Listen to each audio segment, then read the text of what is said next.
Kita semua setuju ya, puasa itu sehat banget. Tapi, pernah nggak sih Anda ngerasa ada yang aneh? Kenapa justru setelah seharian nahan lapar, momen berbuka puasa malah bisa jadi jebakan yang bikin semua manfaat sehatnya jadi sia-sia? Yuk kita bongkar bareng-bareng. Nah, ini nih, pemikiran yang umum banget kan? Rasanya wajar banget kalau kita mau bales dendam setelah seharian berpuasa.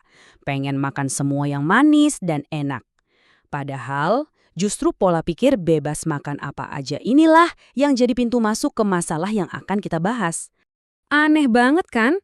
Harusnya setelah dapat asupan kita jadi seger lagi, siap buat ibadah.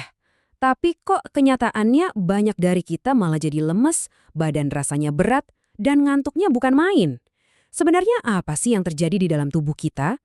Jawabannya ada pada satu fenomena yang namanya glucose spike atau lonjakan gula darah.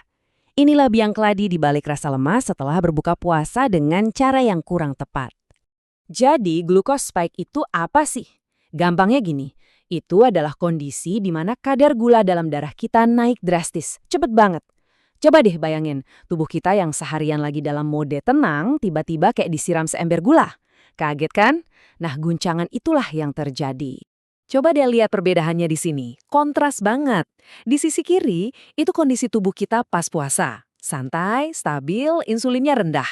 Terus, lihat yang kanan, menu balas dendam kita. Teh manis, sirup, kolak, gorengan, plus nasi porsi besar.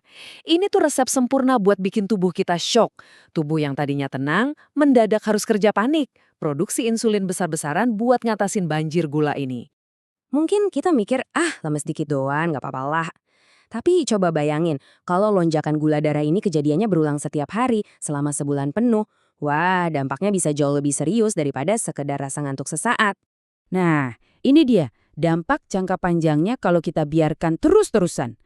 Energi jadi naik turun gak karuan, lemak numpuk di perut, sampai yang lebih serius, resistensi insulin. Artinya, sel-sel tubuh kita jadi kebal atau kurang sensitif sama insulin karena dipaksa kerja rodi terus.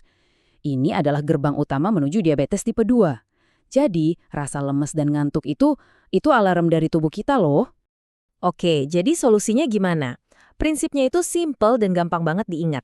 Tujuan kita bukan buat menghindarin gula sama sekali, tapi gimana caranya supaya kenaikan gula darahnya itu landai, pelan-pelan, bukan yang langsung nanjak tajam kayak naik roller coaster.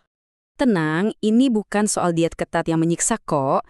Ini semua tentang strategi cerdas, gimana caranya kita bisa tetap nikmatin buka puasa tanpa mengorbankan kesehatan dan energi kita. Yuk kita lihat panduannya. Nah, ini dia kunciannya, urutan makan. Bukan cuma apa yang kita makan, tapi kapan kita mau makannya itu penting banget. Mulai dulu dengan air putih, terus kurma secukupnya.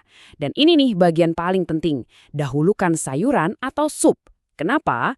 Soalnya serat dari sayuran ini akan membentuk semacam jaring pengaman di perut kita yang bantu memperlambat penyerapan gula.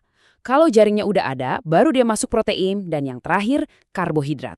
Urutan simpel ini efeknya luar biasa loh. Pada akhirnya, puasa kita itu bisa jadi dua hal yang beda banget, tergantung dari satu keputusan kecil yang kita buat setiap sore. Pilihannya benar-benar ada di tangan kita.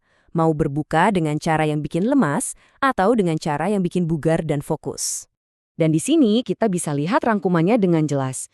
Perbedaannya kayak langit dan bumi kan? Cara berbuka yang bijak bukan cuma menjaga gula darah tetap stabil, tapi juga bikin energi kita tahan lama, ibadah jadi lebih fokus, bahkan bantu berat badan tetap terkontrol.